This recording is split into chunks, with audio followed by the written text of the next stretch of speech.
வணக்கம். காலையில் ஒரு பதிவு போட்டிருப்பேன். அது வந்துட்டு அந்த குடும்பத்துடைய சந்ததியுடைய விருத்திக்கு ஆண்கள் வந்துட்டு 1% கூட காரணம் இல்லை அப்படின்னு சொல்லிப்பேன். அதை ஏன் நான் அவ்வளோ உறுதியாக நான் வந்துட்டு சொல்கிறேன் இல்லைங்களா? அது எப்படி? நான் அந்த விந்தணுக்கள் மூலமாக தான் பார்த்தீங்கன்னா லேடிஸ் வந்து கன்சீவ் ஆகிறாங்க. அப்படின் பொழுது நான் ஏன் வந்துட்டு அவ்வளோ வந்துட்டு ஒரு உறுதியாக சொல்கிறேன். ஏன் நான் வந்து உறுதியாக சொல்லேன்னா, கணவன் மனைவி நீங்கள் வந்துட்டு ஜாயின் ஆகும் பொழுது என்ன நினச்சி நீங்கள் வந்து ஜாயின் ஆகுறீங்க? நமக்கு வந்து குழந்தை வந்துட்டு வந்து நல்லா ஆரோக்கியமாக வந்து தகண்டு இல்லை கருப்பாக ஏதோ வந்து ஒரு குழந்தை நல்லா ஆரோக்கியமாக பறக்கணும் அப்படின்னு நினச்சிட்டா நீங்கள் வந்துட்டு ஜாயின் ஆகுறீங்க. என்ன நினச்சி நீங்கள் வந்து ஜாயின் ஆகுறீங்க? யோசிச்சு பாருங்க பார்க்கலாம். என்ன நீங்கள் ஜாயின் ஆகுறீங்க?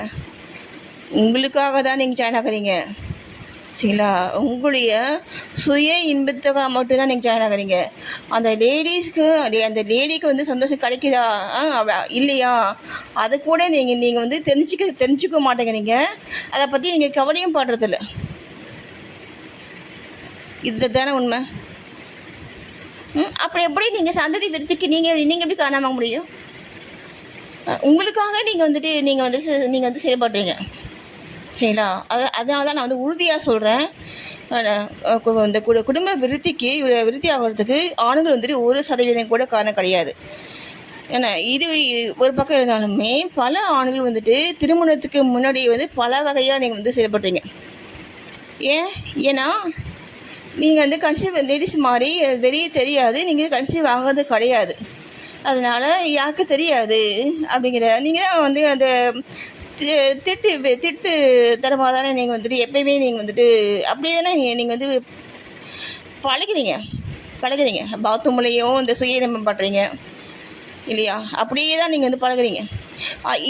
இந்த வேலையெல்லாம் அந்த பெண்கள் செய்கிறாங்களா? நீங்கள் செய்யக்கூடிய இந்த தில்லுமுள்ளு வேலையெல்லாம் ஒரு பெண்ணாவது வந்து செய்கிறாங்களா? வச்சு பாருங்கள். அப்போ அந்த பெண்களை நீங்கள் எந்த மாதிரி பார்க்கணும்? தெய்வமானெல்லாம் நீங்கள் பார்க்கணும். ஏன் பெண்கள் நீங்கள் வந்து தெய்வமாக நீங்கள் பார்க்கணும்? ஏன்னா நீங்கள் யார்? நீங்கள் யாருங்கிறது உங்களுக்கே தெரியும் இல்லையா? அதனால் மேரேஜ் ஆகிய பெண்களை நீங்கள் வந்துட்டு தெய்வமாக நீங்கள் பார்த்து தான் ஆகணும். அது உங்கள் தலைவிதி. ஏன்னா உங்களால் தான் வந்துட்டு அதுக்கு அந்த கண்ட்ரோல் பண்ண முடியாதே. மனதை வந்து அடக்க தெரியாது உங்களுக்கு. என்ன சொல்கிறது, உங்களுக்கு எதுவுமே தெரியாதுங்களேங்க.